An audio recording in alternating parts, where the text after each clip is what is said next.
Welcome to the deep dive. This week, we're digging into something really interesting happening in Africa's transport and logistics world. And look, this isn't just your typical story about roads and ports. It's actually deeply tied into geopolitics, big economic shifts, and maybe surprisingly some really cool innovations bubbling up. What we've seen just in this first couple weeks of July 2025 is this kind of dual narrative playing out. On one side, you've got a pretty sharp external shock driven by geopolitics, but on the other, there's this really strong internal push, towards integration and self-reliance on the continent. Okay, let's unpack this. Our goal today is to help you sort of navigate these two forces, understand the key things happening right now, and really get a grip on what it all means for where Africa might be heading. Yeah, and what's fascinating here is exactly that contradiction. These external pressures, they're serious. No doubt they bring real risks, but they're also acting as this powerful catalyst, speeding up changes within Africa that might otherwise have taken, years. So it's definitely a challenging moment, but it's forcing some really important strategic thinking. That's a great way to put it, a paradox almost. So let's start with that immediate external pressure point, the one causing waves right now, the U.S.-South Africa trade dispute. Just this past week, the U.S. announced what feels like a looming economic shock, a huge 30% tariff on basically all South African exports. And that's set to hit on August 1st. This isn't completely out of the blue, right? It follows that 90-day grace period from a previous tariff issue.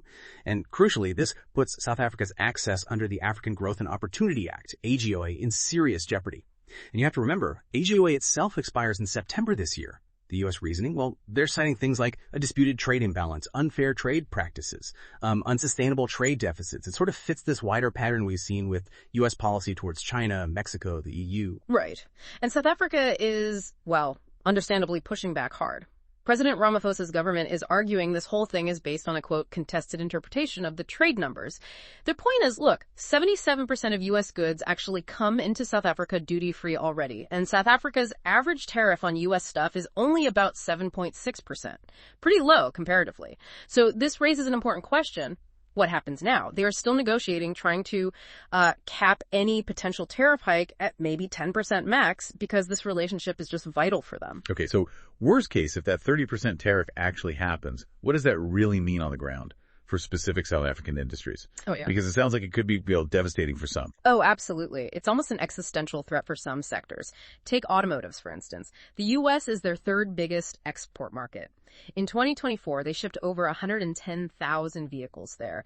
Now, the talk is a 25% tariff specifically on vehicles. That would basically make those exports completely uncompetitive overnight. You're talking major manufacturing plants, tens of thousands of jobs, the whole supply chain. It's huge. And you're already seeing the nerves, right?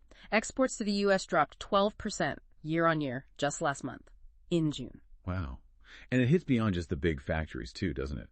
What about agriculture? Exactly. Agriculture is another huge one. Think citrus and wine. The U.S. is a really important market for South African citrus. They're the world's second largest exporter, That industry supports around, 35,000 jobs, often in rural areas where there aren't many other options. A 30% tariff could just wipe out their profit margins. It puts the whole $34 billion citrus industry at risk. That's a massive blow, socially and economically. So, connecting that immediate pain, how are the analysts seeing the bigger picture for South Africa's economy? And are there, strategic ripple effects beyond just needing to find new markets? Well, the analyst view is pretty grim, frankly. They're expecting a serious hit to exports overall, major supply chain disruptions, and then the knock-on effects. Volatile markets, the rand weakening, more inflation, investors getting spooked, and unemployment getting worse. Just for context, some global models suggest broad tariffs like these could shave, say, 0.4% off U.S. GDP and drag growth down 0.7 percentage points in 2025 alone. It shows how interconnected this stuff is. But, this crisis, as tough as it is acting as a catalyst for strategic change. It's forcing South Africa to get serious about diversification, looking more towards Asia, Europe, the Middle East, and maybe most importantly, it's adding real urgency to leveraging the African Continental for Free Trade Area, the AfCFTA. If we connect this to the bigger picture, this whole saga is a really stark lesson for other African nations too. Many rely on preferential deals like AGOA, seeing how easily those benefits can be threatened by essentially a policy decision in Washington highlights just how precarious that reliance is. So this probably strengthens the argument across the continent for building up their own institutions like AfCFTA and the Pan-African Payment and Settlement System, PAPSS, building a more self-reliant, integrated market within Africa itself. That's a really crucial point. So while this external storm is raging, there's this other powerful current, moving internally towards integration, investment, a focus on infrastructure as the kind of engine for growth. And we saw a good example of this shift at the 17th U.S.-Africa Business Summit in Luanda, Angola, just the end of June. It really felt like a pivot away from the old aid-based models towards investment-led partnerships. Huge attendance, too. 12 African heads of state were there. Yeah, and it wasn't just talk. They announced over $2.5 billion in deals, and a lot of that was aimed squarely at strategic infrastructure. For example, there's a U.S. company, American, leading a project to build 22 grain silo terminals along the Libido corridor in Angola that's backed by the U.S. Ex-Im Bank, aimed at food security and better logistics. Then you had Hydrolink, a U.S. energy investor, committing $1.5 billion for a huge private power line, 1,150 kilometers, to bring clean hydropower from Angola to the DRC's Kolwezi region. That's key because Kolwezi is rich in critical minerals needed for the global energy transition, right? So it's about powering that extraction. We also saw deals for the first U.S.-sourced LNG terminal in Sierra Leone, backed by the DFC, another U.S. finance group taking a stake in a big hydro project between Rwanda and the DRC. And even digital infrastructure, Sebastian and Angola Telecom inked a $170 million deal for digital infrastructure and cybersecurity in Angola. It feels very targeted, these investments. Like the focus on the Libido corridor. Is this just about putting money in, or is there maybe a deeper strategic game being played here? Oh, absolutely. A big part of this is what you'd call commercial diplomacy. It's definitely positioned, at least partly, as an alternative to China's Belt and Road Initiative. Look at the Libido corridor and that Angola-DRC power line. They create a direct route for those critical minerals from the DRC and Zambia out to the Atlantic. That offers an alternative to the traditional routes going east, many of which have heavy Chinese involvement. So yeah, it's about promoting private sector leadership, diversifying those crucial supply chains for minerals needed for, batteries, green tech. It's definitely a mix of economics and geopolitics. And all this investment, it feeds right into what many see as Africa's biggest long-term economic bet, the AfCFTA. The UN Economic Commission for Africa did a study suggesting AfCFTA could boost intra-African freight demand by 28% by 2030. Yeah. Which sounds great, but meeting that demand means needing something like 2 million more trucks, over 100,000 rail wagons, 250 aircraft. And of course, the elephant in the room is always that huge infrastructure funding gap, somewhere between $130 and $170 billion a year. That gap is massive, no question. But we are seeing real practical steps forward under AfCFTA. One key thing is improving border crossings with these one-stop border posts, or OSBPs. Take the Chirundu post between Zambia and Zimbabwe. It used to take days to cross, now it can be hours. Think about what that means for a truck driver. They can potentially do nearly double the deliveries in a month. That's a real impact on trade flow, on livelihoods. Now it's not perfect. Getting these OSBPs working smoothly needs a lot of legal and institutional alignment between countries. And sometimes, ironically, new tech like cargo scanners can actually slow things down or create new ways to charge fees if not managed well. Still, the trend is positive. Intra-African trade hit about $192 billion in 2023, so it is growing. And another crucial piece is the Pan-African Payment and Settlement System, PAPSS. It's up and running now, connecting, I think, over 20 central banks and 160 commercial banks that lets businesses trade across borders using their local currencies, reducing the need for U.S. dollars, which is a big deal. But yeah, major hurdles are still there. Nailing down those rules of origin for goods, filling the infrastructure gaps, dealing with security issues in places like the Sahel. Right. And just quickly, on the regional level, the Southern African Transport Conference was just held in Pretoria. The theme was aligning policy, research, and practice, which really speaks to that need for a joined-up approach, looking at climate-smart transport, strategic infrastructure, policy, equity. Okay, so if we zoom back in now to specific sectors, you really see what you call that two-speed reality playing out across the continent. You have these really ambitious modern projects moving forward, but at the same time, you see these persistent struggles, legacy systems kind of holding things back. It creates this real tension. It really does. Take aviation. Africa's recovery there is pretty strong, actually. Passenger numbers are forecast to grow over 15% in 2025, hitting maybe 113 million. Revenues for African airlines were up 19% year on year recently. Intra-African flight capacity is edging up too, which is good for connectivity. The catch, though, is that non-African airlines still dominate the really profitable long-haul routes out of Africa.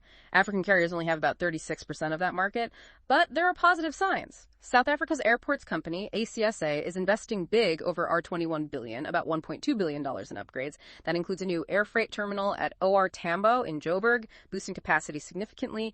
And South Russian Airways SAA actually reported its first profit since 2012, and it's self-funding now. That's a turnaround. You're seeing route expansions too, Ethiopian adding flights to Porto, Hanoi, Flysafair flying to Kruger Park now. The big drag though, jet fuel prices. They jumped nearly 13% in June, and sustainable aviation fuel, SAF, is just way too expensive, 2 to 3 times the price of regular fuel. So Africa's kind of getting left behind on the green transition in the air without more support. Then you look at ports and maritime, and it's such a clear example of that two-speed thing. In South Africa, Transnet's port terminals are showing real improvement. Places like Nkora, Port Elizabeth, Cape Town are hitting their targets. Even Durban, their biggest port, is getting better after a big investment, our $3.4 billion. They've actually had periods with no ships waiting at anchor outside, which is a huge improvement. But then you look elsewhere, like Lagos in Nigeria or Mombasa in Kenya, and there's still major bottlenecks. Old infrastructure, slow manual customs, poor connections to roads and rail. Lagos even has an electronic system to call trucks in, but the port itself is so inefficient it still causes massive traffic jams outside. On a more positive strategic note, though, there was the Yaoundé Declaration just this month. 8 Gulf of Guinea countries committed to sustainably manage all their ocean areas by 2030, including tackling illegal fishing. That's important for maritime governance. Railways are another mixed bag. You've got these really ambitious dreams alongside more practical modernization. South Africa's pushing this high-speed rail idea, a bullet train from Gauteng up to Limpopo. They're aiming to start building in late 2026, maybe operational by 2030. It's a 500-kilometer line. Very ambitious. But, there's a lot of skepticism. Cost estimates for similar projects are astronomical, maybe up to $30 billion. And South Africa doesn't have the best track record with mega project costs. At the same time, you see more grounded efforts, like the African Rail Company teaming up with an Indian firm, RATES, to supply overhauled locomotives for use in Zimbabwe, Mozambique, Botswana. That's more immediate impact. And within SA, PRIASA, the passenger rail agency, has actually revived 35 out of 40 commuter lines that were hit by vandalism. They're aiming for 116 million passenger trips this year. The government's also looking for private sector partners for long-distance routes. Over in East Africa, Uganda's talking to the Islamic Development Bank about funding its standard gauge railway, and Kenya's working on extending its line out towards the border. And finally, urban mobility. This is where the contrast is maybe sharpest, showing totally different paths. Johannesburg offers this, starry example of system failure, really. Formal passenger rail basically collapsed. Millions rely on the informal minibus taxi network, which can be unsafe, expensive, prone to turf wars. Big projects like the bus rapid transit system have stalled. Budgets aren't keeping pace. It's tough for commuters. Then you look at Kigali in Rwanda. It's like night and day. They're doing this massive mobility transformation backed by $100 million from the World Bank. The RMA project includes a proper multimodal transit hub, dedicated bus lanes, better sidewalks, bike paths, and they're bringing in electric buses with charging stations. And it's not just about moving people. It's explicitly linked to social goals, climate goals. It feels much more joined up. That Johannesburg-Kigali comparison is really powerful. What's the key difference there? Why is one struggling so much while the other seems to be making real progress? Is it just about the money? Well, the money helps, obviously, but it really points to this credibility gap, I think. In Johannesburg, you've seen issues with state-led management, maybe inconsistent political will over time, projects stall.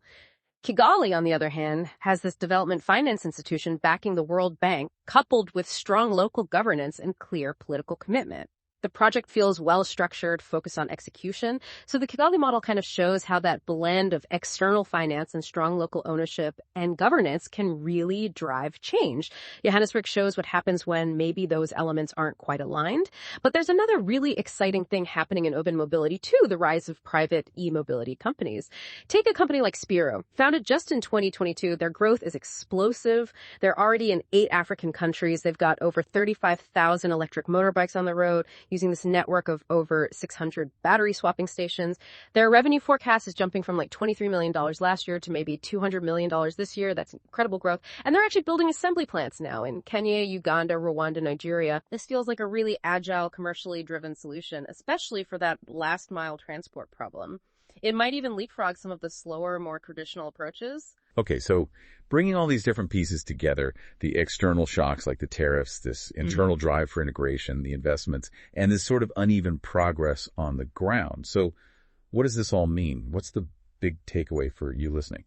I think Africa is clearly at a real inflection point. Those U.S. tariffs on South Africa, painful, yes, but they're also a powerful wake-up call. They really highlight how vulnerable countries can be if they rely too heavily on just one or two overseas markets. It makes the case for accelerating AfCFTA implementation much more urgent. That vision of an integrated, self-reliant African market. It's moving from being just a policy ambition to, for many, a strategic imperative, for economic stability and having more control over their own destiny. But, and it's a big but, realizing that vision means tackling that massive infrastructure deficit head on.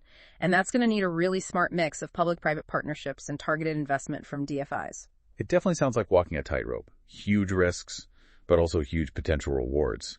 What are the main risks you see for the sector moving forward, and crucially, how can they be managed? Yeah, it's definitely a balancing act. I'd point to three big overlapping risks. First is geopolitical risk. Continued uncertainty, trade disputes flaring up like this AGOA situation that can really mess with planning and supply chains. The way to mitigate that: proactive diversification. Build stronger ties within Africa, with Asia, the Middle East, and really double down on making FCFTA work, finalize those rules of origin, streamline customs, build resilience from within. Second, that infrastructure funding gap. That $170 billion a year shortfall is probably the single biggest physical constraint. Mitigation here means African governments need to get better at developing truly bankable projects. That means clear rules, transparent processes to attract private money. It really needs that blended finance approach, using public money smartly to leverage DFI loans and private investment through well-designed PPPs, making it attractive for capital, basically. And third, there's execution risk. We've talked about it: mismanagement, corruption, just lack of capacity can derail even well-funded projects. Think Prayas or the port problems in Lagos. Mitigation. Governance is everything. The Kigali model DFI support linked to strong governance is a good template. And aggressively adopting digital tools can help too. Electronic cargo tracking, PAPS or payments, maybe AI for logistics, anything that boosts transparency and efficiency makes execution less risky. It's about building trust and capability together. Okay, so looking ahead now, through the rest of 2025, what specific things will you be watching closely? What are the key indicators that will tell us which way things are heading? Right. Well, first, obviously, the outcome of those U.S.-South Africa trade talks. That's huge for SA's economy and the whole Southern African region. Second, genuine progress on AfCFTA implementation, especially getting those rules of origin sorted out for key sectors like automotive. That'll show if the political will is translating into action. Third, we need to see real movement on those big flagship infrastructure projects: Libido Corridor, that Gauteng-Limpopo high-speed rail, the East African SGR. Are they moving from plans to reality? And finally, I'll be watching that private sector innovation and mobility really closely. Companies like Spiro, can they keep attracting investment? Can they scale up these solutions? Because they might just offer a faster, more flexible way to solve some of these transport challenges, maybe even bypassing some of the big state-led project hurdles. So it really feels like Africa is at this fascinating crossroads, doesn't it? Dealing with these major external pressures, but also pushing hard from within for integration, for self-reliance. It's a story of resilience, adaptation unfolding right now. Absolutely. And maybe a final thought, something for you to chew on. What stands out to you? Given how vulnerable these external trade links can be, as we've seen with South Africa, could that fast market-driven innovation we're seeing in e-mobility from firms like Spiro actually offer a quicker, more adaptable path for development? Could it maybe bypass some of the immense challenges and delays that come with massive state-led infrastructure projects? Is the future maybe more about these nimble private solutions driving continental progress and sovereignty? Or are the big projects still essential? Something to think about. Thanks for joining us for this deep dive.